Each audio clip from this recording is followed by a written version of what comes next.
Thank you, Marcy. Thanks, POPVOX, for having me. One thing I haven't done yet in my career is speak in front of a 20-foot photo of myself. So Kim Jong-un vibes right now, but I'm going to go with it. And the biggest thank you is to everyone in this room, everyone interning. Thank you so much for your time, your talent, your interest in the governance of this nation. We had a couple years without interns during COVID. It was a pretty sad time. The halls were really very empty. And I'm telling you, this institution cannot run without you. And don't let anyone tell you otherwise this summer. 8 tips so you can crush your internship. You guys ready?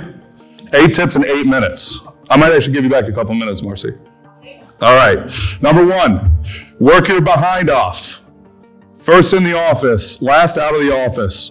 You will not get a recommendation for your next job from your chief of staff or your intern coordinator if you do not do a good job in your current role. If I were chief of staff, if I worked in a different congressional office, I would never hire an intern without checking into their current office.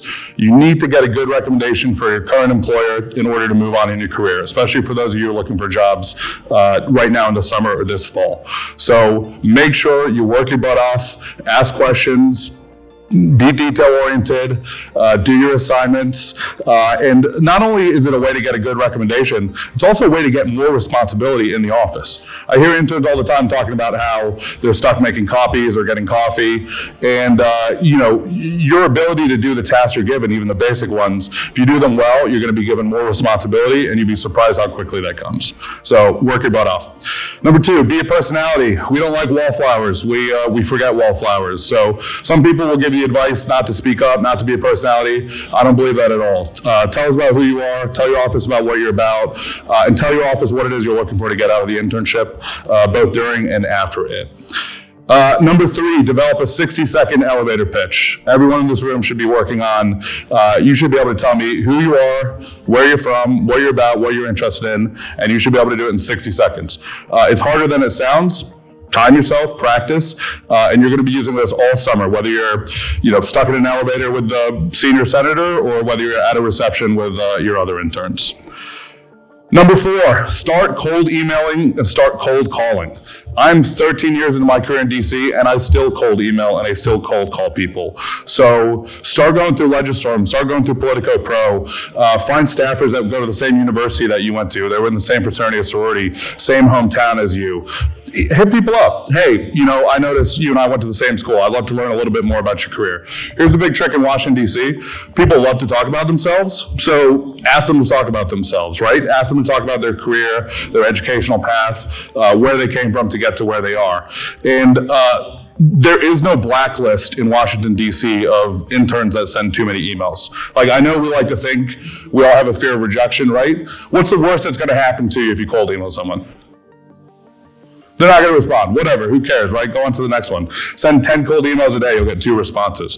So don't worry about it all. Reach out to people, invite them to sit down with you, and you'd be surprised with the results you get. So start doing that if you haven't done it already. Tip number 5, you can probably tell from the way I am, but be aggressive. Again, like if you email someone once and they don't get back to you, email them again. If you need to follow up with someone, follow up with them. Drop by the office, leave a note at the front desk. I love it when people follow up with me and send me multiple emails. I get 500 emails a day. A lot of people in Washington do. Your emailing me again is not going to bother me at all. It's actually going to put you at the top of my inbox. So be aggressive in that regard. Give people dates and times when you can meet.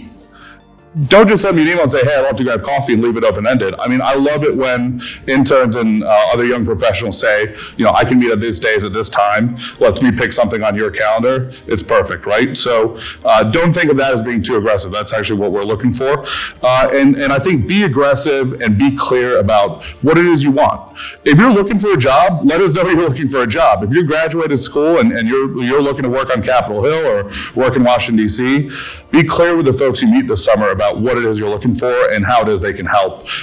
There's nothing wrong with that. That is the culture of the city. It's what we expect. And as every speaker will tell you, we were all in that same place at one point in time. So again, be aggressive. There's basically no such thing as being too aggressive, is what I'd say. So that was number 5. How am I doing on time, Marcy?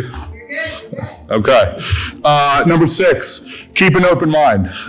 Yes, I know you all want to work in international affairs and become the Secretary of State one day, but think about different policy issue areas that you might be interested in, or work on things that you're not interested in, right? Healthcare, education, energy, transportation. A lot of young people come here and intern and have what they think is a very concrete set idea of what they want to work in, what they're interested in. But seriously, like, broaden your horizons. You're supposed to be here to dabble. You're supposed to be here to explore. You're supposed to be here to be learning. So keep an open mind as to what it is you're working on.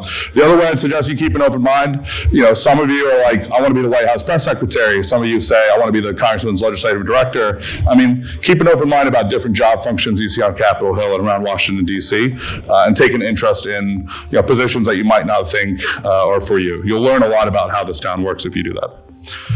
That's number 6. Number 7, those are my favorite. I just call it party, party, party. I once had a boss who told me the real work in Washington, D.C. takes place after 5 p.m., which is true 13 years later. So what I mean by that is go to the receptions, go to the happy hours, go to the mixers, go to the Congressional baseball game next Wednesday. I mean, you need the way you spend your time outside the office is almost as, if not equally important as how you spend your time in the office. And just because you're crushing it at the internship and doing really well in the office doesn't mean you shouldn't also be spending social time outside of the office, getting to know your peers, meeting a lot more people. Go with the staff. Grab friends, make friends if you don't have friends, right? Grab an intern or two, walk down the hallway. I mean, whatever it is. I used to be deathly afraid to go anything by myself, so I actually started a reception listserv on Capitol Hill.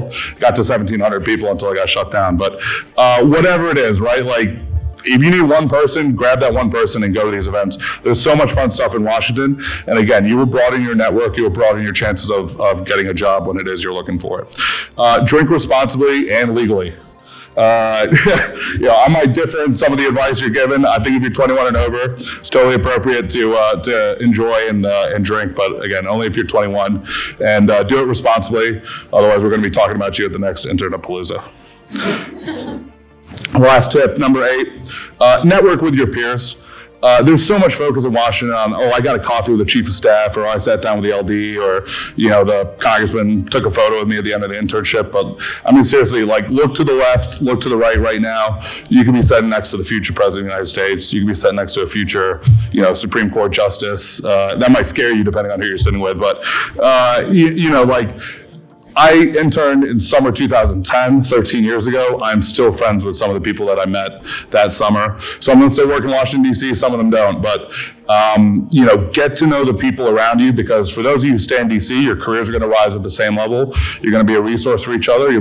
Sometimes you'll be competitors, sometimes you'll be help to each other. But networking is not always trying to focus on growing up. You can focus on growing horizontally also, and that can be very helpful in your career. That was 8 tips to crush your internship.